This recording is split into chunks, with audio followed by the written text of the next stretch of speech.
Bueno, muchas gracias, Esther. Buenos días para todas y todos. Empezamos nuestra reunión semanal del Grupo Académico de Epidemiología Clínica de la Universidad de Antioquia. Hoy tenemos el gusto y el honor de tener como invitada a la doctora Esther de Vries. La doctora es un talento importado. Hizo su formación profesional inicialmente en la Universidad de Utrecht, luego en Países Bajos, luego la primera formación en epidemiología en la Universidad de Maastricht y finalmente obtuvo su maestría y su doctorado en epidemiología, en métodos en epidemiología y particularmente en epidemiología del cáncer de piel en la Universidad Erasmus en Rotterdam. Nos acompaña como profesora en la Pontificia Universidad Javeriana en el Departamento de Epidemiología Clínica. Hace ya unos 10 años, en este momento coordina el doctorado en epidemiología clínica, múltiples experiencias académicas en muchas universidades del mundo, múltiples procesos de investigación.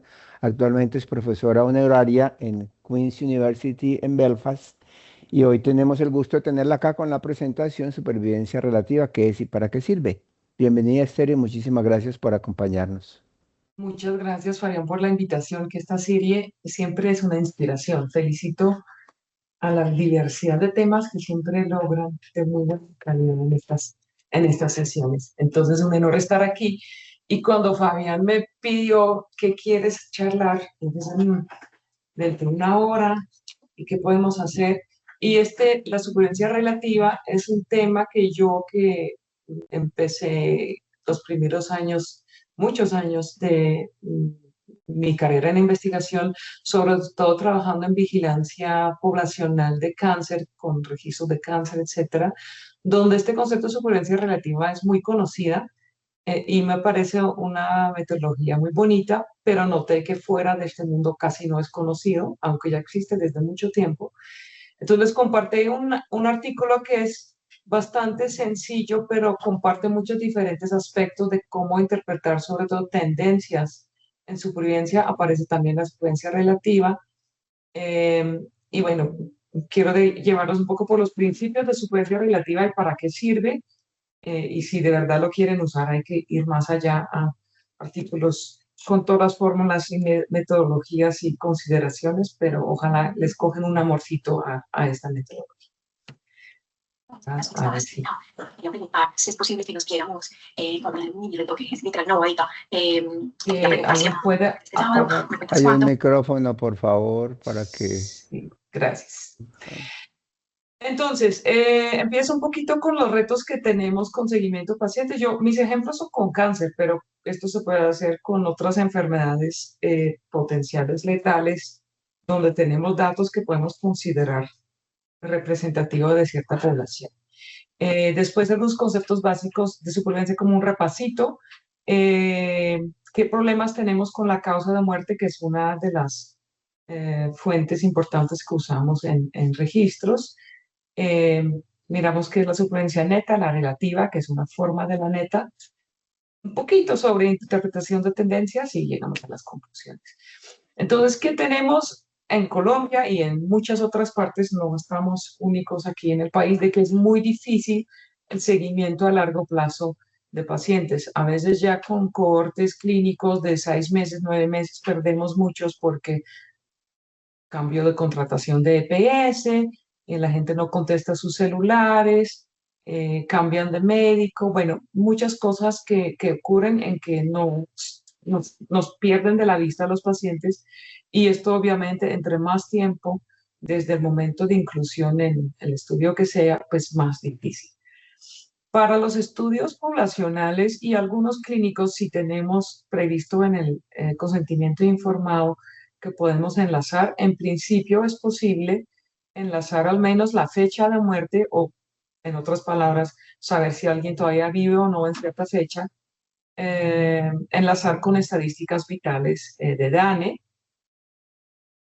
Muchas veces con DANE y ministerio es difícil, pero con el ROAF al menos se sabe la fecha de la muerte y el estado vital. Entonces, esto pues es como una opción B, digamos, cuando opción A, que sería el seguimiento de cerca, no está funcionando.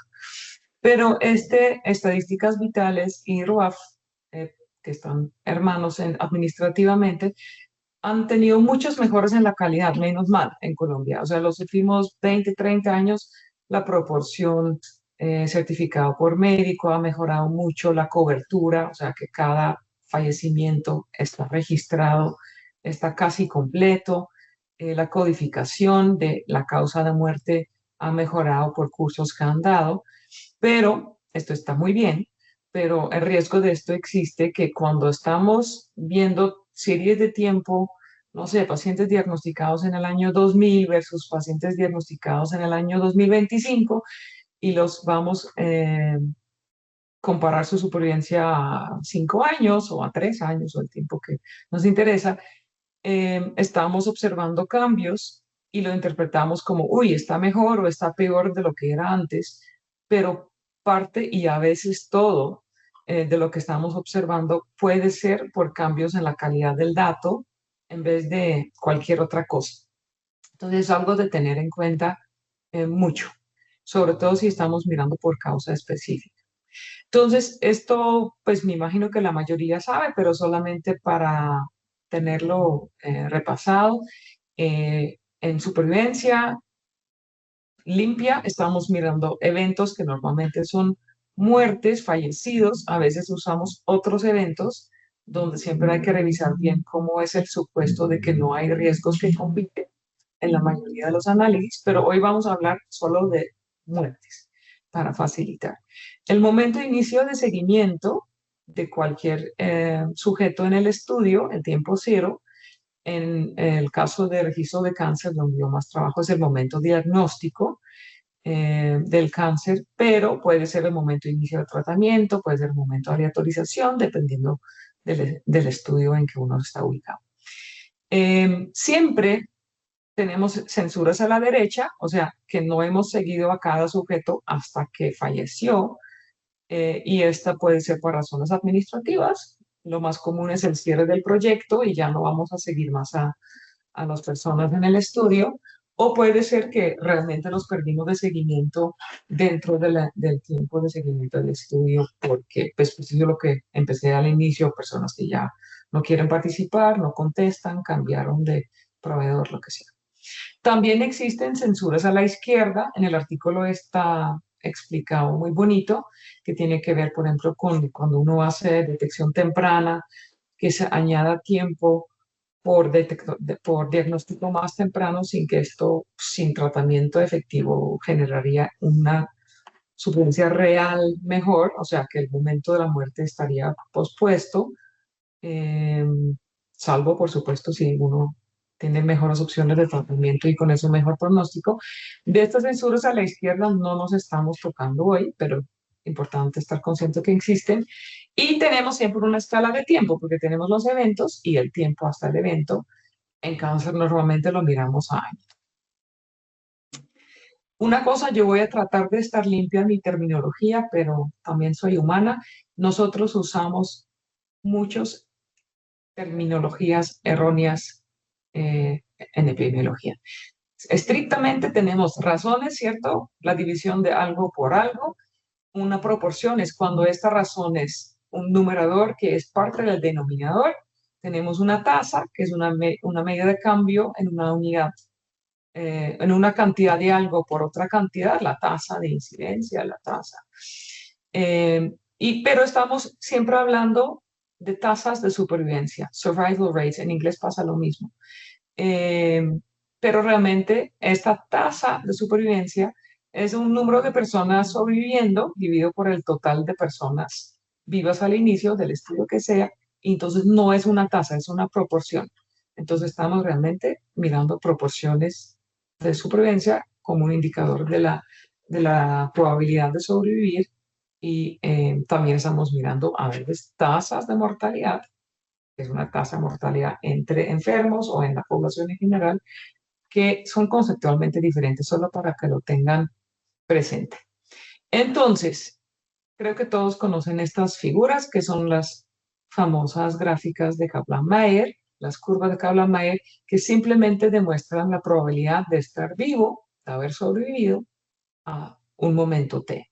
Como ya dije, en cáncer normalmente estamos mirando años, entonces ahí uno puede ver que, no sé, a 6 años está como un poco más de 50% vivo y podemos mirar la supervivencia mediana que está aquí cuando 50% está vivo, entonces está como a 7 años. Bueno, ahí podemos leer una cantidad de información descriptiva de la supervivencia de un grupo de personas.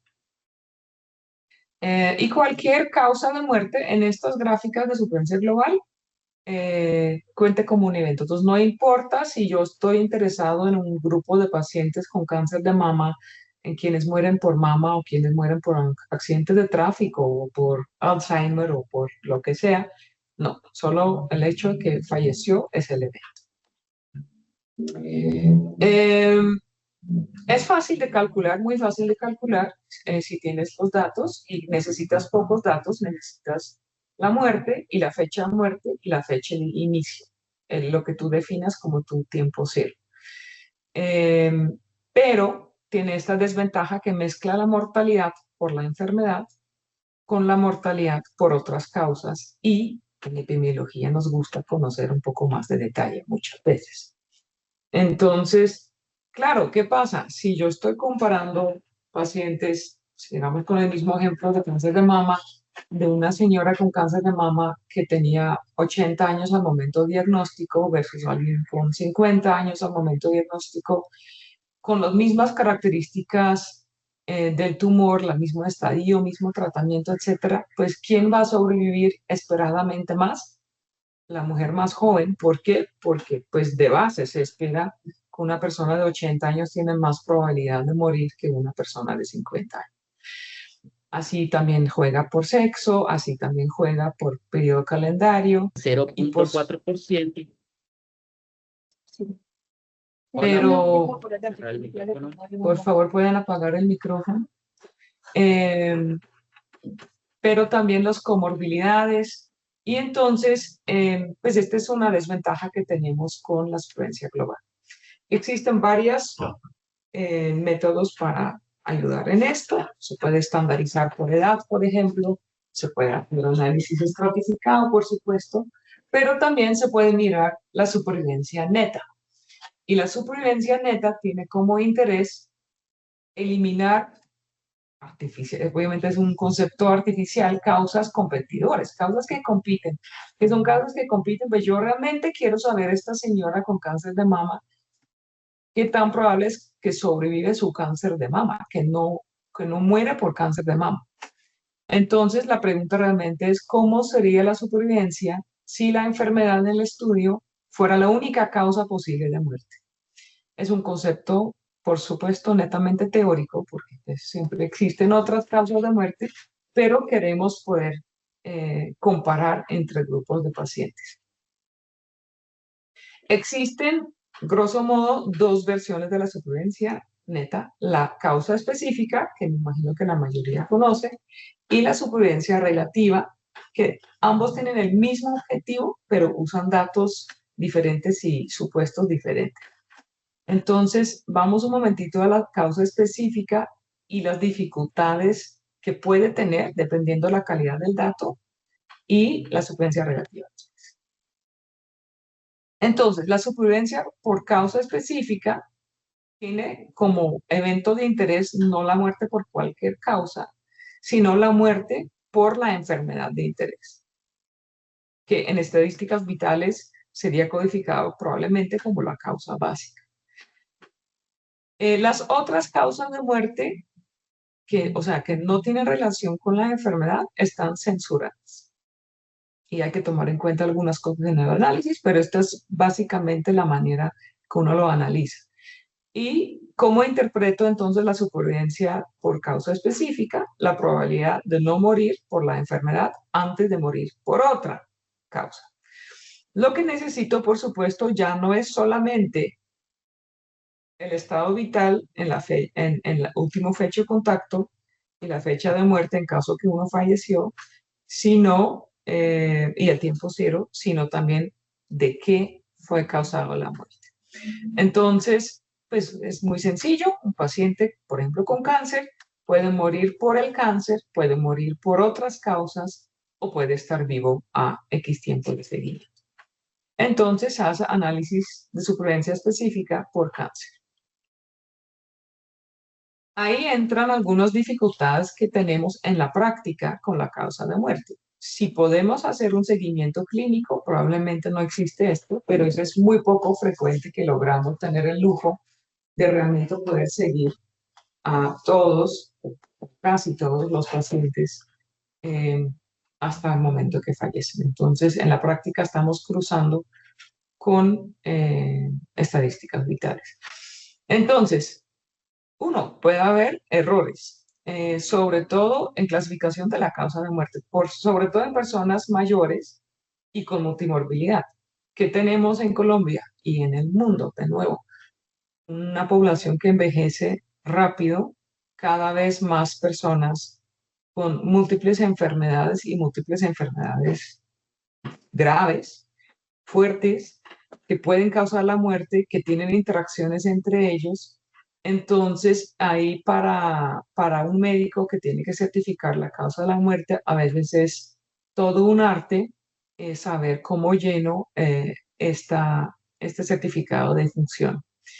Y cuál aparece en el certificado de función hasta a veces depende de la enfermedad.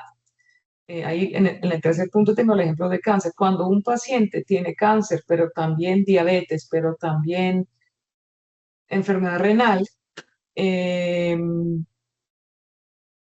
muy probable, es más probable que cáncer aparezca como en la causa de muerte que las otras causas. ¿Por qué? Pues quizás es más fácil codificar, es algo que uno tiene mucho en la imagen de que de cáncer causa muerte. Todavía existe eso de alguna manera, un mecanismo que en la codificación es mucho más probable que aparezca, aunque no siempre es la causa de la muerte. Hay mucha variabilidad en la certificación, en la calidad de la certificación entre países, entre regiones de países y a lo largo del tiempo. Ya mencioné al inicio de la charla que en Colombia ha mejorado mucho, ese es el caso en casi toda Latinoamérica. Entre los países, por ejemplo, en la región aquí hay todavía mucha diferencia y entre departamentos en Colombia también. Tanto en la calidad de la certificación como tal de tener, por ejemplo, la causa bien certificada, pero también la cobertura todavía varía. Entonces, a veces no todos los fallecidos están registrados como fallecidos. Y en la práctica hay también muchas limitaciones. El acceso restringido lo vivimos muchas veces cuando quisiéramos hacer estos cruces, pero no autorizan por reglas, por protección de datos, etcétera. Entonces, muchas veces logramos la fecha de muerte y el estado vital, pero no la causa de la muerte. Y si tenemos la causa de la muerte, no siempre es igual de confiable. Solo de ejemplo, si les interesa el tema, les recomiendo mirar el trabajo de este señor Hartelot. Este ya es uno viejito, pero recién ha hecho más, pero no he vuelto a ver estas tablas con este nivel de detalle. Él hizo un estudio en que hizo los codificadores de la certificación de la muerte. En la mayoría de los países, un médico lo certifica, pero en la Oficina de Estadísticas Vitales hay un equipo de gente que revisan esa codificación y muchas veces hacen ajustes. Entonces, él tomó un gran número de certificados de muerte y dejó 2 de esos certificadores revisar el certificado de función y recodificarlo. Y miró la concordancia entre ellos. Entonces mira que al nivel de capítulo, o sea que la causa es una causa de enfermedades infecciosas, cáncer, o sea, neoplasmas, etcétera. Ahí ya mira qué variación hay. Cáncer va más o menos bien, con 95, pero hematopoyéticos van mal, enfermedades de la piel van mal, infecciones van mal.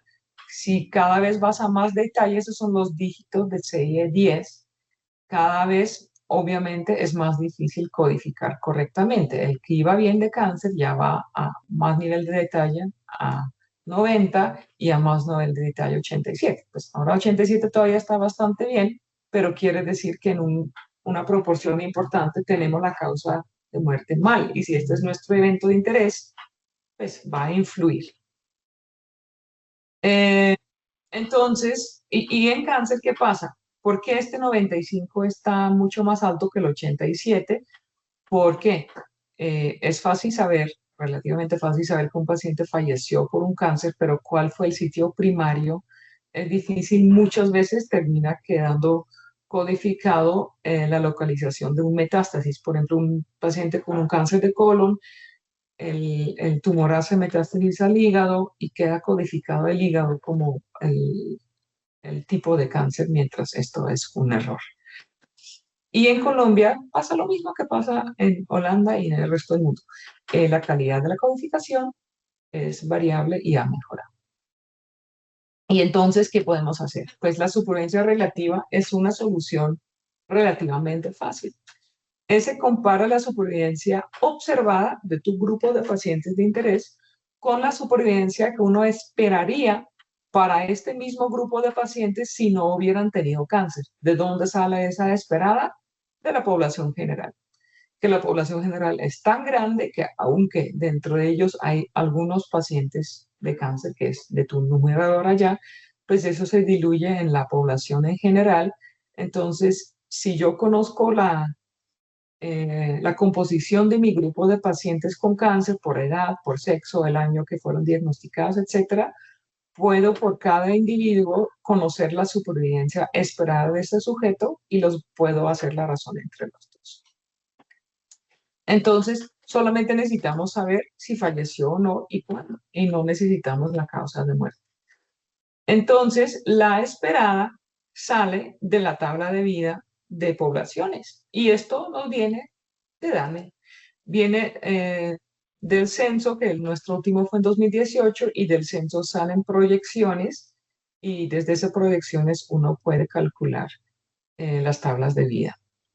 Y esto se puede hacer estratificados por edad, por sexo, por año calendario y a veces por población de origen. Uno quisiera a veces también tenerlo, por ejemplo, por régimen o estrato social, pero esto en Colombia no tenemos este detalle disponible, al menos para el público poder calcularlos, pero al menos para estos variables sí lo podemos hacer. Entonces, estos son métodos que vienen desde la demografía, que no son muy difíciles. Uno tiene que conocer la cantidad de muertes y la población o la tasa de mortalidad por cualquier causa y con esto puede calcular la probabilidad de morir en un intervalo de edad de un año al otro, una proporción que sobreviva hasta el final del intervalo y con esto puede calcular qué tantos años se espera que este grupo de pacientes, de personas estará vivo. Y entonces ahí puedes calcular la probabilidad de sobrevivir. Si no hubiera tenido la enfermedad, entonces tienes la supervivencia esperada. Esto sale de algunos supuestos. Esto sale de un supuesto que la población general, que tienes acceso a los datos, representa bien la mortalidad por otras causas, que no hay una cosa rara de desbalance entre tu grupo de pacientes y tu población general. Entonces, pues hay que pensar muy bien si esto está representativo, si de verdad tu grupo de pacientes viene de ahí. Yo estoy afortunada porque cuando trabajo con registros poblacionales, estos registros definen su población que atiende por superficies censales y entonces normalmente un municipio o varios municipios en su conjunto, entonces ahí también se puede calcular exactamente para este mismo conjunto de espera. Y que no hay diferencias grandes no medidas o hay que usar tablas estratificadas. Por ejemplo, yo quería en algún momento comparar la supervivencia relativa de subsidiado, régimen subsidiado y régimen contributivo, pues me fue imposible porque de entrada sabemos que la esperanza de vida no es exactamente lo mismo para estos dos grupos de personas, pero no había manera de construir la tabla de vida y con esto la supervivencia esperada por régimen. Entonces me tocó ponerlo pues por un normal descriptivo de diferencias entre subsidiado y contributivo, pero no podía corregir para esta esperada porque hubiera sido una esperada diluida entre esos dos grupos, que estaría causando más ruido que solución. Y otra importante, que la causa de interés no representa una proporción tan grande de la mortalidad en la población que realmente ya no puedes mirarla observada desde la población en total. Por ejemplo, no puedo calcular la supervivencia relativa por cáncer en general, por cualquier tipo de cáncer, porque ya es como la causa segunda o tercera, depende de donde uno está dentro de las poblaciones, entonces está comiendo una gran parte de esta supervivencia esperada. Sin embargo, si yo lo miro por subtipo de cáncer, cáncer de vejiga, cáncer de mama, cáncer de próstata, pues aunque son causas de muertes importantes, ya no hay tanto de influencia en la esperada de una población entera y se puede calcular. Entonces, en teoría, un poquito cómo pasaría, muy simplificado. Vamos a mirar la supervivencia, queremos estimar la supervivencia relativa a 5 años desde el diagnóstico de pacientes con un cáncer de colon que tienen 70 a 74 años al diagnóstico. Aquí voy a ignorar el sexo y voy a ignorar otras cosas. El seguimiento, entonces, a 5 años, tenemos un registro de cáncer, podemos saber la edad al momento diagnóstico de los pacientes y en cierto periodo estamos viendo que a 5 años 50% de los pacientes están todavía vivos. Aquí, disculpa, yo hice aquí, quería hacer una imagen bonito, pero la inteligencia artificial no es tan inteligente que logra poner el 50% en el 50% del año. Imposible. Pero cogen la idea de que ahí hay una curva de Kaplan-Meier que llega a 50% y entonces la supervivencia observada es tal cual, 50%, incluyendo muerte por cualquier causa. La supervivencia esperada viene de la misma población grande, pero ahora de todos los habitantes de esta población, de donde vinieron también los pacientes con cáncer, y la supervivencia esperada de esta población en grande, de esta cohorte de personas de 70 a 74 años, era 80%. Aún sin cáncer, 20% se espera hubiera fallecido en esta población. Entonces, ahí tenemos una supervivencia de los pacientes de 50, de la población general de 80, y entonces es muy fácil, la supervivencia relativa de este grupo paciente es 62.5%. Ahora, si queremos hacerlo para toda la población, todas las edades, pues se va simplemente sumando estas probabilidades. Pero entonces la supervivencia observada es de 50%, la relativa es 62.5%, lo cual quiere decir, mira, hay una diferencia entre quienes fallecen en el grupo de pacientes con cáncer y quienes fallecen por el cáncer, y esta diferencia queda en esta diferencia entre 62.5 y 50%. Pero entonces esto está más o menos cercana a la causa específica, porque eso realmente es lo que nos gustaría tener. Pues en algunos países donde hay bastante buena calidad, nunca es perfecta, de datos. Este es en Italia.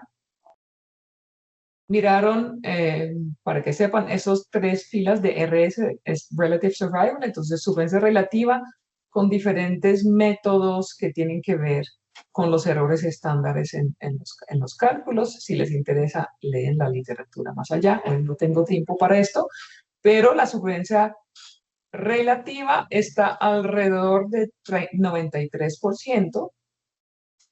Tenían también la causa específica desde seguimiento en clínica, o sea, realmente de historias clínicas. Entonces, este es como el patrón de oro para nosotros, digamos, que sale a 93.1% y basado en certificados de muerte estaba a 92.3%. Entonces, si la pregunta es si la relativa con esta aproximación tan sencilla de supervivencia esperada versus la observada, pues queda muy cerca a la observada en historias clínicas y hasta un poquito mejor que la causa de muerte en certificación de muerte. Entonces realmente parece que es una más o menos buena aproximación. Aquí hay otro estudio donde compararon supervivencia relativa versus la causa específica por diferentes localizaciones de cáncer. Esto es en Estados Unidos. Y los que están por encima del 0 es el porcentaje de diferencia en la probabilidad de sobrevivir, de donde la causa específica da un poquito mejor supervivencia y la de abajo es donde la relativa da un poquito mejor supervivencia. ¿Cuál es la real? Depende de la calidad del dato, tanto en tener tablas de vida correctas disponibles o la causa específica muy bien codificada. Entonces ven que depende un poco de la localización, que en todos los sitios va más o menos bien y pues las diferencias son moderados, porque esos no son puntos porcentuales de supervivencia, sino porcentajes de diferencia en la supervivencia, pero en algunos obviamente va mejor que en otros. Hay unos ejemplos. Ya habrán pensado que la supervivencia cruda, aquí me pidieron de llamarlo absolute, porque es como la observada, es la global, que son las líneas punto A, siempre o casi siempre está por debajo de la relativa, porque un paciente en la realidad muere también por otras causas. Y se puede imaginar, mientras tienes una enfermedad de estudio con mejor pronóstico, esa diferencia entre cruda y relativa es cada vez más grande.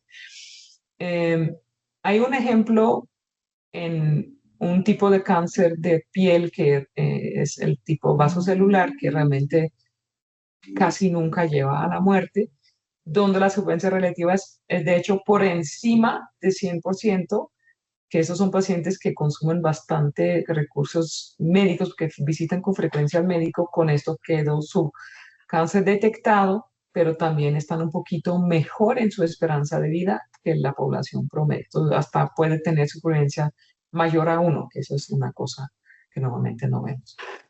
Aquí llegamos a las tendencias, ¿ven? O sea, aquí hay supervivencia a 5 años en diferentes grupos de edad y a la derecha a 10 años, y ven cómo han mejorado las estimaciones y pues también la supervivencia en la realidad sobre el tiempo. Entonces ahí todo el mundo feliz, y ojalá hay razón de estar feliz porque el tratamiento mejoró o el diagnóstico fue más temprano y con eso mejora el pronóstico, pero como ya dije, puede también ser por efectos administrativos. En cáncer de mama, esta diapositiva me la prestó una de nuestras estudiantes, Ana María Balbuena. Hay un artículo bonito de Alemani, tengo las referencias al final, que hizo un trabajo con casi todos los registros de cáncer en el mundo, que todos recolectan datos de manera estandarizada, hicieron el seguimiento y hicieron supervivencia relativa. Y mira que Colombia está, esos son datos de pacientes diagnosticados 2010 a 2014, o sea, no entra la crisis actual en el sistema de salud. Eso fue en el periodo que iba mejorando poco a poco el sistema de salud, pero Colombia está por debajo de todos los otros países en la región. Y hubo mucho debate entre los oncólogos, entre tomadores de decisiones, que esto es imposible, porque sabemos que, por ejemplo, versus Ecuador y Perú, etcétera, pues estamos mejor no estamos bien, pero estamos menos mal en detección temprana, en atención, etcétera. La diferencia con Estados Unidos sí es lo de esperar, pero es que también pasa que nuestra calidad de sistema de codificación y cobertura, sobre todo, de estadísticas vitales es mejor que en estos otros países. Entonces, esta diferencia, por ejemplo, entre Colombia y Perú, probablemente refleja más la baja calidad del dato en Perú que la mala atención o algo en Colombia. Realmente, probablemente en Perú este es un número muy optimista y no refleja la realidad. Entonces hay que tener mucho cuidado con la interpretación de cualquier dato siempre en cualquier punto de investigación, pero con supervivencia en general, si estamos censurando demasiado por dificultades en seguimiento, solemos estar demasiado optimistas en la supervivencia porque nuestros supuestos de base de Kaplan-Meier no están cumplidos, pero en relativa cuenta doble, cuenta tanto el numerador como el denominador. Y peor es la cosa cuando pasa, aquí hay datos de cáncer de leucemias en niños hasta 15 años en algunos países, en rojo pacientes diagnosticados periodo 2000-2004, en azul 2005-2009 y en verde 2010 hasta 2014, todos seguidos por 5 años. Y en la mayoría de los países en la región quedó o más o menos igual, en Colombia mejoró. Esto fue la época que Colombia implementó la ley de cáncer infantil, que probablemente algo aquí refleja, pero en Chile, mira, que empeoró el dato. Se imagina la preocupación, el escándalo, la prensa, todo que estamos muy mal, pero parte de esto probablemente fue por un tema netamente de mejora en calidad de sistema de estadísticas vitales y con esto empeoró la supervivencia según las estadísticas, pero en la realidad no está tan seguro que esto realmente pasó. Entonces, a eso voy un poco con el artículo que llegó con la charla de hoy. Es siempre entender muy bien todos los datos que llegan y siempre evaluar la calidad del dato y no tomarlo por hecho. Eso no quiere decir que no lo puedes usar, pero tienes que saber qué pasó con los datos para saber hasta dónde puede uno interpretar. ¿Cómo interpretamos entonces esos datos? La supervivencia global, la observada, la de Kaplan-Meier normal, siempre está por debajo de la relativa, salvo en estos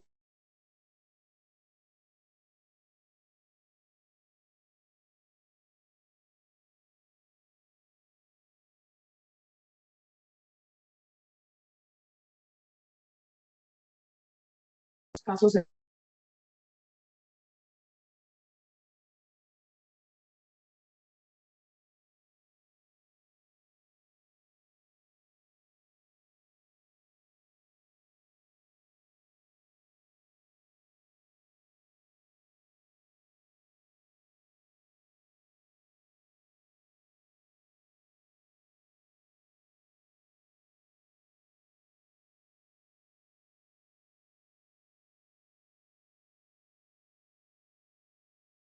Parece que tenemos problemas con el audio externo, te estamos escuchando.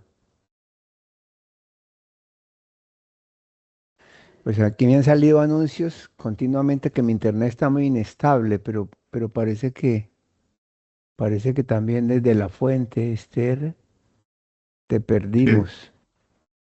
Te esa ella que no se le perdimos, escucha, Esther. profe. Sí, y también está congelada la imagen, ¿verdad? A ver si yo,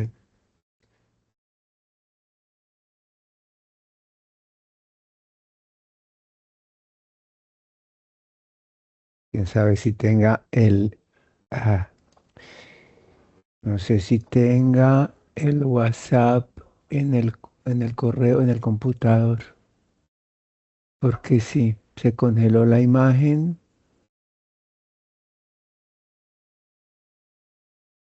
se congeló la imagen y también el sonido, ya lo perdimos.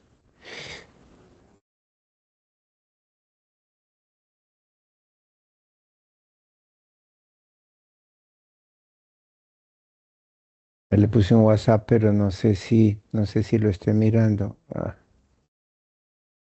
No sé si lo esté mirando.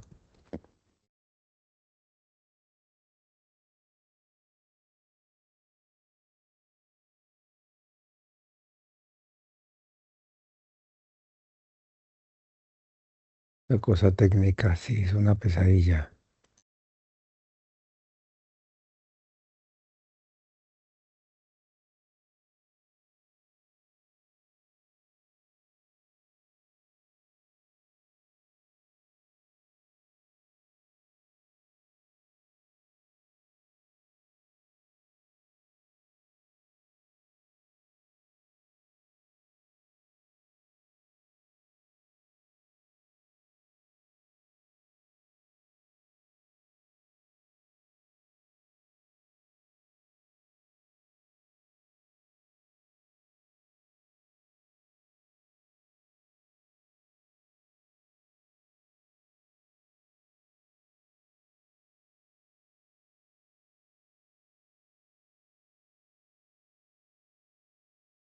Que se le Hola. cayó todo el sistema. ¿Volviste?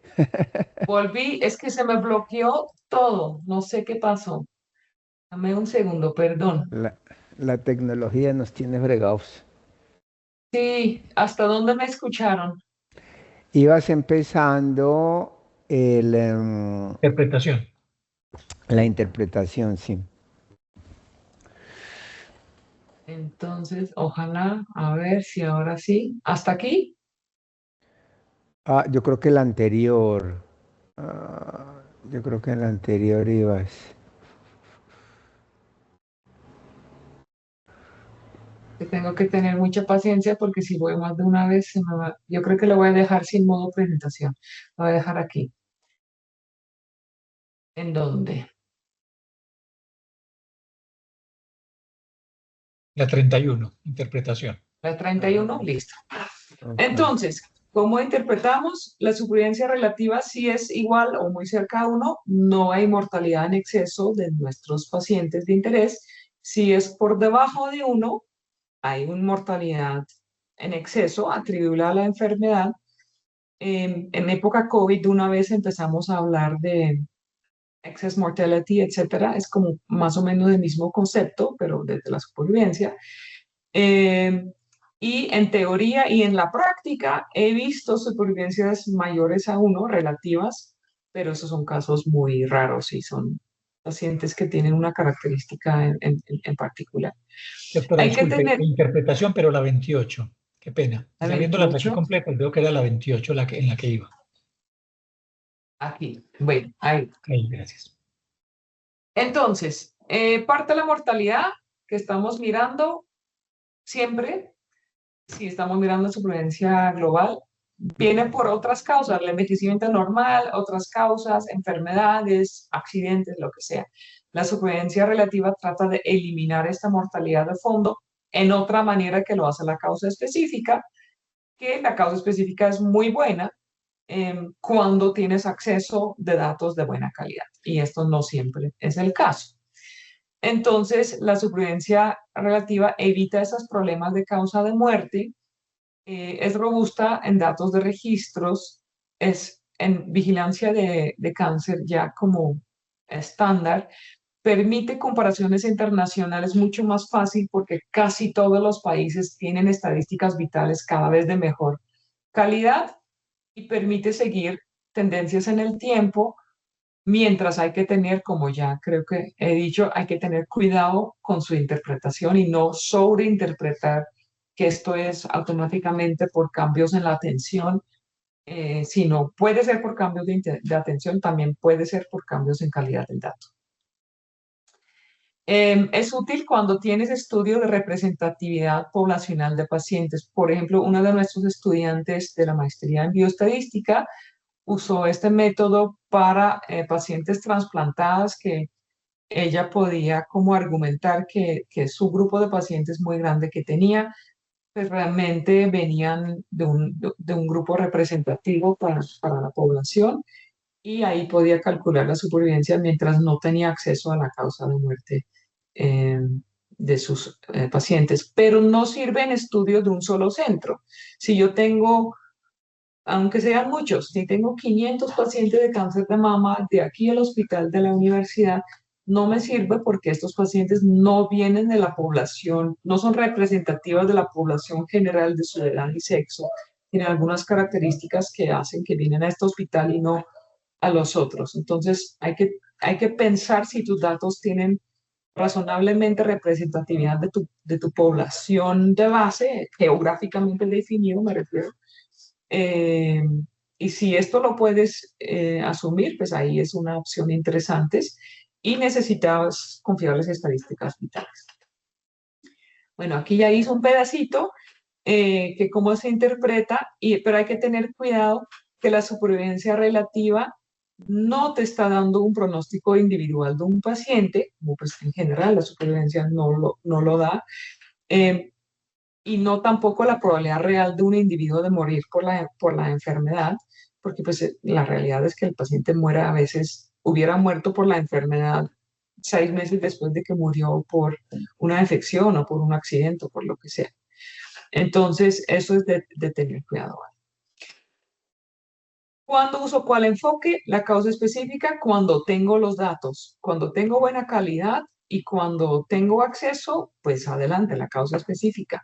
Sirve mucho mejor para preguntas etiológicas o causales y se puede usar también en estudios donde no hay representatividad poblacional. Pero si estas condiciones no existen, y la causa de muerte es poco confiable o no accesible y tienes un estudio con representatividad poblacional, te permite comparaciones descriptivas que en otro escenario no te hubiera dado la opción. Ya dije un poquito esto, las mejoras en supervivencia pueden ser por mejor tratamiento, por diagnóstico más temprano en el caso de cáncer, por sobrediagnóstico también. A veces estamos cambiando en la definición de pacientes, pacientes que antes no los hubiéramos incluido, pero que tienen un mejor pronóstico, entonces ahí también mejora, pero también por un peor calidad del dato, porque suele ser que si la calidad del dato no es bueno, estamos perdiendo algunas muertes que sí ocurrieron, pero no quedan en el sistema, y ahí estos quedan vivos, quedan censurados los pacientes al cierre del estudio como vivos mientras realmente han fallecido. Aquí unos datos de Colombia. Otra vez, las primeras tres columnas son de entre 2000 hasta 2005, hasta 2010 diagnosticados con 5 años de seguimiento por 3 tipos de cáncer versus el de Estados Unidos como un punto de referencia. Y ahí ven, en estómago no pasó mayor cosa, hasta empeoró un poquito, mama mejoró mucho y después cayó otra vez, próstato mejoró y cayó. Y cuando este estudio salió en el 2018 fue de verdad una discusión grande acá de qué pasó en Colombia. Y pues mientras pueda haber pasado cosas en el sistema de salud en general, la oferta de tratamientos, etcétera, al menos no empeoró, según algunos mejoró, pero al menos no empeoró. Pero lo que sí pasó es que la calidad del dato del DANE mejoró bastante en los últimos 10, 15 años. Entonces, probablemente tiene que ver con calidad del dato. Entonces, en Colombia creo que la supervivencia relativa es una alternativa sólida si tienes estudios poblacionales y causas específicas si los datos son confiables y accesibles, que pues en mi experiencia es difícil. Úsalo entonces cuando tienes comparaciones internacionales, tendencias del tiempo, pero con cautela. Y en el caso ideal, como también lo dice el doctor Dickman en su artículo, lo ideal es cuando, como tienes, esta es una sugerencia para una estimación poblacional, compáralo con qué pasa con la incidencia de mortalidad en esta enfermedad a nivel poblacional. Si realmente la supervivencia empeora y no pasa nada con la incidencia, por ejemplo, la mortalidad debe subir. Entonces ahí uno puede ir interpretando la consistencia entre todo. Pues muchas gracias. Estos artículos son todos, pues creo que muy interesantes para entender un poco más los diferentes aspectos de calidad del dato, de métodos de cálculo, y usé unos imágenes de Copilot que no fueron capaces de poner el 50% correcto en la eje, pero creo que cogieron la idea. Les dejo mientras tanto de un poco de promoción que nuestro departamento cumpleaños este año están todos cordialmente invitados de venir en agosto, pero también de atender a una serie de charlas de nuestros fundadores. El primero será hecho por el doctor Lozano, está sin costo, se puede unirse de manera remota y pues espero que muchos puedan atender. Muchas gracias. Súper. Muchas gracias, Esther. Muy buena presentación, a pesar de los enredos técnicos. Bueno, por favor, vamos levantando la mano para aprovechar estos minuticos de nuestra conferencista que tenemos para preguntas. Habitualmente, mientras se animan, yo meto la cuchara primero, Esther. Bien. Me parece que es lo que tengo una sensación de que lo que parece ser una ventaja en términos de comparaciones internacionales, también pudiese ser una desventaja en cuanto la supervivencia esperada en el contexto global pudiera tener muchas variaciones, no solamente por la calidad del dato, que es una razón obvia, pero también ciertamente tenemos ciertas situaciones, tú lo mencionaste cuando COVID, pero hay ciertas situaciones contextuales que determinan que la supervivencia esperada sí puede ser diferente entre poblaciones, y si estamos hablando del subsahara africano o de Ujú. la, o del más, de los países más orientales. Sí, esa supervivencia esperada sí puede darnos cambios, no solamente determinados por los métodos o por la calidad del dato de la medición, sino porque efectivamente pudiéramos tener supervivencias esperadas mucho menores en ciertas situaciones, y eso lo leemos todos los días, lo que pasa en Sudán, lo que pasa en... Entonces ahí también pudiera Sí, ser difícil eh, obtener comparaciones entre países, ¿no? pero sí y no, porque es cierto, o sea, pues si uno se mira solamente la esperanza de vida entre países, es una diferencia abismal entre Sahara, África y Japón, creo que fue el mejor en las últimas estimaciones, pero es que estas otras causas de muerte también tienen su fuerza sobre los pacientes con cáncer, ¿sí? Entonces,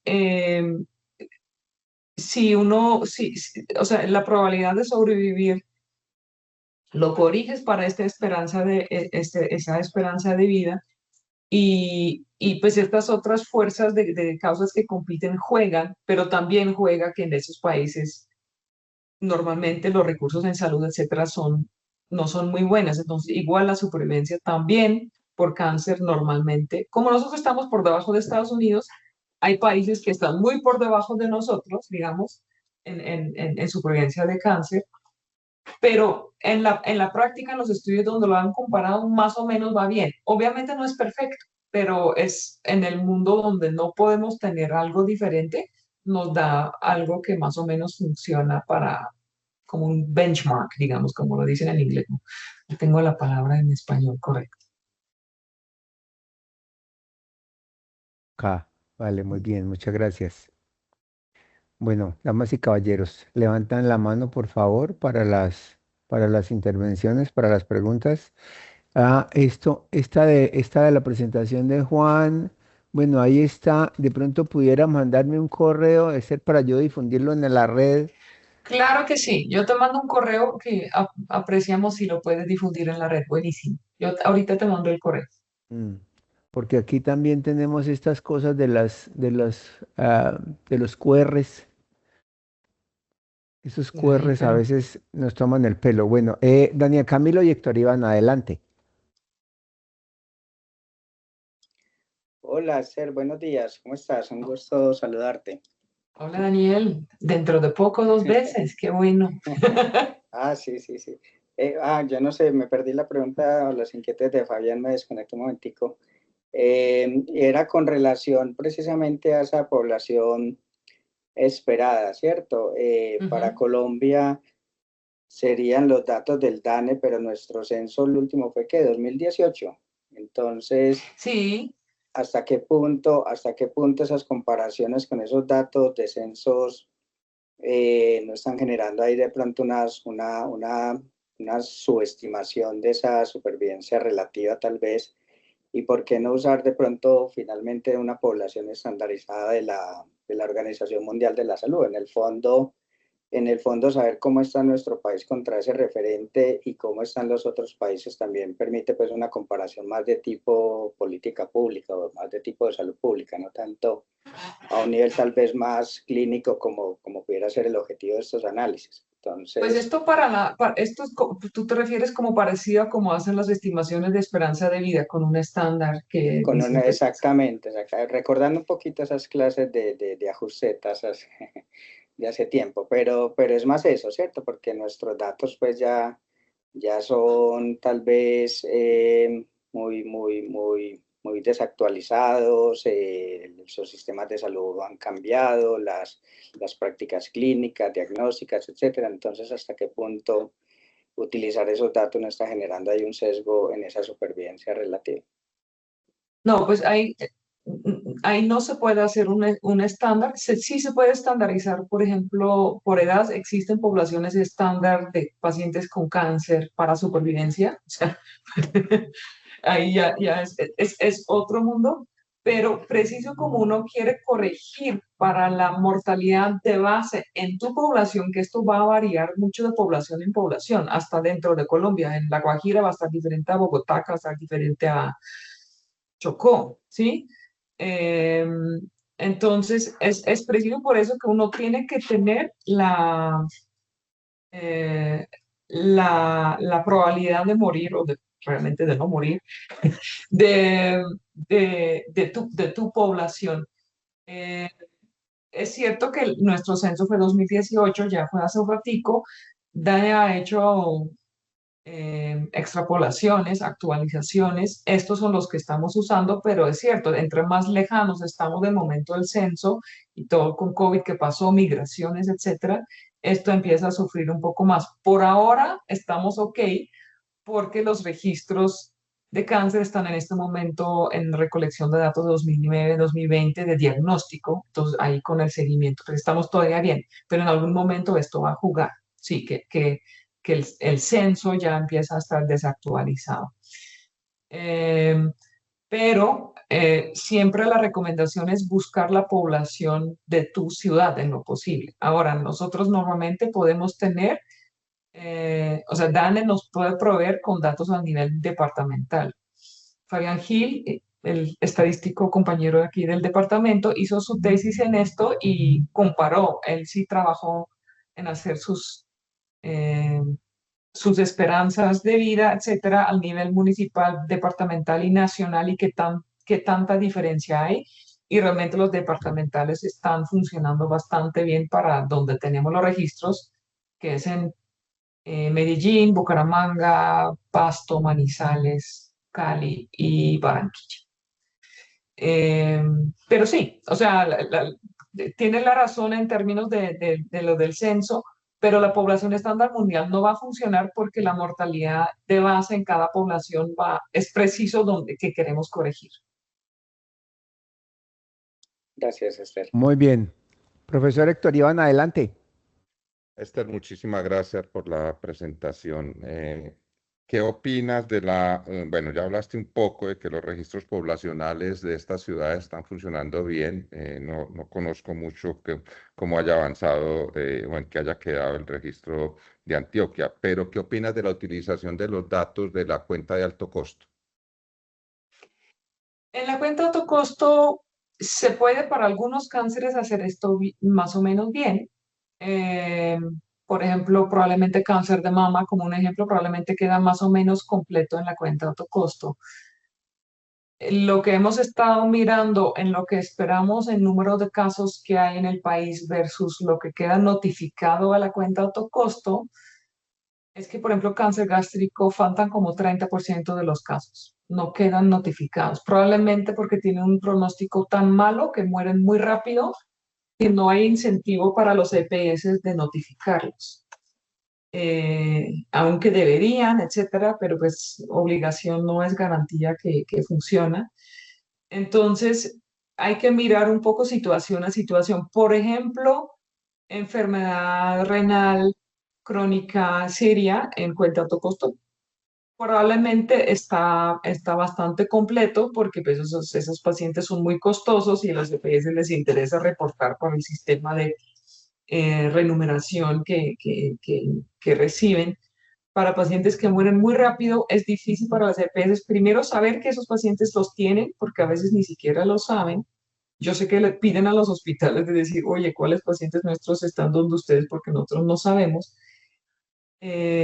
Y si un paciente fallece muy rápido, o sea, cáncer de páncreas, cáncer de gástrico, por ejemplo, que son muy agresivos, quedan subreportados a la cuenta. Entonces, ahí la pregunta es cuáles sí, cuáles no quedan reportados. Y si estos que sí están reportados están más o menos representativos, se podría usar este método. Cuando es algún mecanismo de selección que hay ahí, pues ahí estamos graves porque no podemos salir del supuesto que son representativos de la población. Gracias.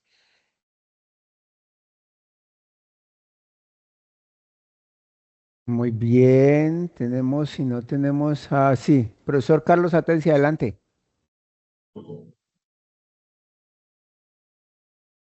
Sí, buenos días, profe. Muchas gracias por la presentación. Profe, viendo las tendencias que nos mostraba en el documento de cáncer de próstata y de cáncer pancreático y pulmón, en el de próstata específicamente, perdón, en el de pulmón y pancreático, donde la mortalidad casi que va pegada a la incidencia. Ajá. Realmente hay una disminución en la mortalidad, pero en la mortalidad relativa realmente no hay ninguna disminución. Es decir, muchas veces hay unos claims que de pronto la industria hace y hay unos claims que de pronto hacen los sistemas de salud de la reducción de esta mortalidad, pero que realmente cuando se mira por supervivencia relativa no existe. Esto puede, digámoslo así, decirnos que esta métrica es un poco superior específicamente para las intervenciones de tamización y de tratamiento de estos cánceres. Obviamente tenemos en cuenta que la tamización puede simplemente hacernos artificialmente aumentar el tiempo de seguimiento, eso usted ya nos lo ha dicho, pero ¿qué medidas podríamos tomar en vista de esos sesgos que suceden cuando tamizamos específicamente en pulmón, que se está haciendo con TAC de baja dosis para pacientes expuestos a combustión de miobasis y cigarrillo por los sesgos de carga de tiempo y de duración, ¿cierto? Lead time bias y length bias. Gracias y muy amable por su presentación. Sí, pues ahí juegan varios. Primero, el artículo es de hace más de 15 años, cuando realmente en pulmón todavía no había nada. En los últimos años ha habido varios de los anticuerpos, etcétera, que sí parecen ser más prometedores. Entonces, no le interpretes estas tendencias de este momento como la situación actual. En páncreas sí sigamos más o menos en la misma situación. Y lo otro es preciso, este es preciso porque el autor del artículo dice que hay que mirar tendencias en tasas de incidencia, en tasas de mortalidad y la supervivencia. Si la mortalidad baja y la supervivencia queda igual, por definición debe ser que la incidencia bajó. ¿Por qué tenemos más baja mortalidad si el pronóstico realmente no ha mejorado de los pacientes? Es porque tenemos menos pacientes, ¿sí? O hay errores de registro en alguna de los pacientes. Y en la industria, en mi opinión, están demasiado fácil siempre saliendo a supervivencia libre de evento y todos estos eventos secundarios, digamos, y en mi opinión siempre deberían también mirar la supervivencia global y específica, porque eso es realmente lo que al final nos dice qué pasa con los pacientes. Porque en muchos casos vemos que la libre de evento mejora, que es una ganancia, o sea, si el paciente, dependiendo de la calidad de vida, pero si el paciente está más tiempo sin recaídas, probablemente le va mejor. Y aún si muere en el mismo momento, le ha dado mejor vida, ¿cierto? Pero para mirar si la supervivencia realmente mejoró, hay que mirar al evento duro, que es el evento de muerte. No sé si ese contestó tu pregunta, pero es importante.